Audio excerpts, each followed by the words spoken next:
ये काफी इम्प्रूवमेंट है पहले से, मतलब 80 to 90% इम्प्रूवमेंट है सर। ठीक है, मैं आपको आगे का मेडिसिन भेज।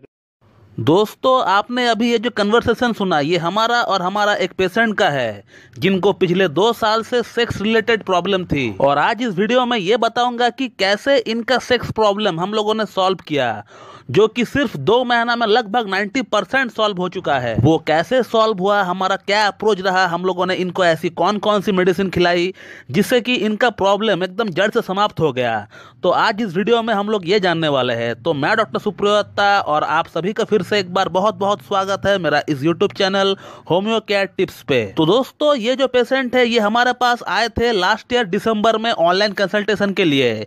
इनको भी वही कॉमन प्रॉब्लम्स थी जो कि सेक्सुअल प्रॉब्लम्स के अंतर्गत देखी जाती है, like erectile dysfunction, premature ejaculation, lack of libido. तो यही सब प्रॉब्लम्स ये पेशेंट भी फेस कर रहा था। और मेरे पास आने से पहले इनका बहुत जगह से इलाज भी चला।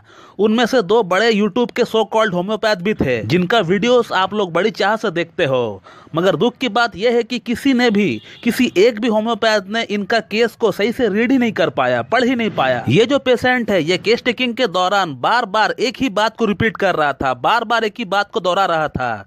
उस पर अगर कोई एक भी होम्योपैथ ने गौर फरमाया होता तो ये जो पेशेंट है ये कब का ठीक हो गया होता और इनको मेरे पास आने की नौबत ही नहीं आती। दोस्तों, ये जो पेशेंट है इनको आज से 3 साल पहले ट्यूबरकुलोसिस यानी टीबी हुआ था। और टीबी होने का बाद से ही इनको जितने भी सेक्स संबंधित प्रॉब्लम्स है वो स्टार्ट हुआ। उससे पहले ये पेशेंट बिल्कुल फिट एंड फाइन थे।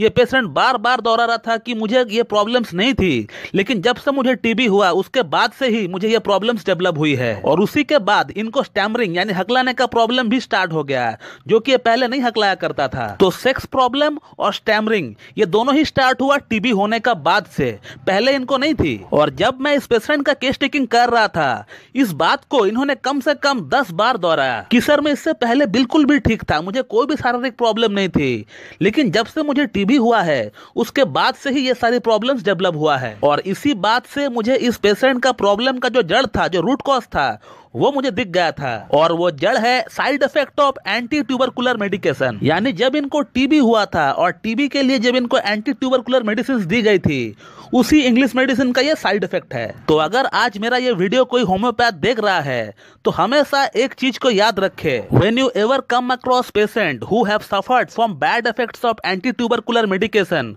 so please in such cases do remember a drug name which is known as streptomycin. Streptomycin ये जो मेडिसिन है ये टीबी पेशेंट में ही दी जाती है। बट जब आपको कोई ऐसा पेशेंट मिले कि इंग्लिश ट्यूबरकुलर मेडिकेशन के बाद अगर कोई साइड इफेक्ट चालू होता है पेशेंट में, और वो साइड इफेक्ट कुछ भी हो, टॉप टू बॉटम कुछ भी हो सकता है। इस केस में मैंने सेक्सुअल प्रॉब्लम और स्पीच प्रॉब्लम के लिए स्ट्रेप्टोमाइसिन का इस्तेमाल किया है, लेकिन आपका पेशेंट को अगर कोई और प्रॉब्लम है, फ्रॉम टॉप टू बॉटम कुछ भी प्रॉब्लम हो सकता है, तो फिर आप आंख बंद करके स्ट्रेप्टोमाइसिन के बारे में सोचिएगा। लेकिन element after bad effects of anti tubercular medicine ही होनी चाहिए, तभी स्ट्रेप्टोमाइसिन काम करेगी, अदरवाइज नहीं। और इस पेशेंट को मैंने स्ट्रेप्टोमाइसिन 200 और 1 mg का एक सिंगल डोज ही दिया है अब तक। और आज तकरीबन 2 महीना हो चुका है इनका ट्रीटमेंट हमारे पास चलते हुए, और इनका प्रॉब्लम कम से कम 90% तक सॉल्व हो चुका है। पिछले 2 साल से वो यहाँ वहाँ के मेडिसिन खा रहे थे, लेकिन इनको कोई भी फर्क नहीं पड़ा था। लेकिन हमारे पास सिर्फ 2 ही महीना ट्रीटमेंट इनका चला और इनका प्रॉब्लम कम से कम 80 to 90% सॉल्व हो गया। और इसी के साथ इनका जो स्टैमरिंग प्रॉब्लम थी, जो हकलाने का प्रॉब्लम थी, वो भी कम से कम 60 to 70% सॉल्व हो गया। मैं फिर से चाहूंगा कि आप लोग इस पेशेंट का फीडबैक एक बार पूरा सुने। हेलो जी, मैं बोल रहा था जी, डॉक्टर दत्ता जी जी जी। आपका जो ट्रीटमेंट चल रहा है हमारे पास इरेक्टाइल डिस्फंक्शन, प्रीमैच्योर इजैकुलेशन का, इन शॉर्ट अगर मैं कहूँ सेक्स प्रॉब्लम का जो ट्रीटमेंट चल रहा है 2 महीना से, उसमें कितना इम्प्रूवमेंट आपको हो रहा है? जी डॉक्टर साहब, जो आपका जो मेरा जो चल रहा था दवाई वगैरह, वो तो चल रहा था दिसंबर से, तो बहुत ही अच्छा उसका फीडबैक है मेरे तरफ से। अभी काफी इम्प्रूवमेंट मेरे को इसमें दिख रहा है। पहले जैसे कि काफी दिक्कत था, काफी ये सब मामला में मैंने तो आपको सभी कुछ शेयर किया है। हाँ हाँ, शीघ्र पतन का हाँ, lack of.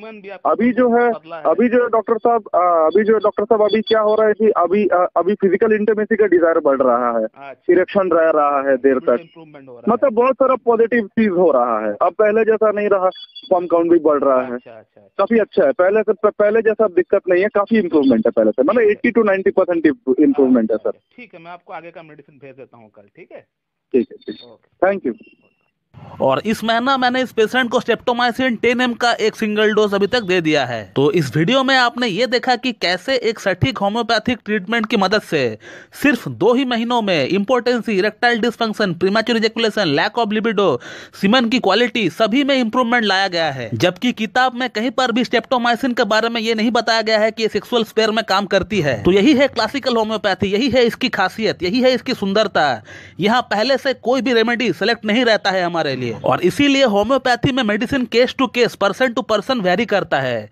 Fixity of ideas doesn't work in homeopathy. जब भी कोई पेशेंट आता है तो हमें नई तरीके से फिर से स्टार्ट करना पड़ता है उसके लिए। तो दोस्तों, मैं इस वीडियो को यहीं पे एंड करता हूं। So thank you very much and have a good day.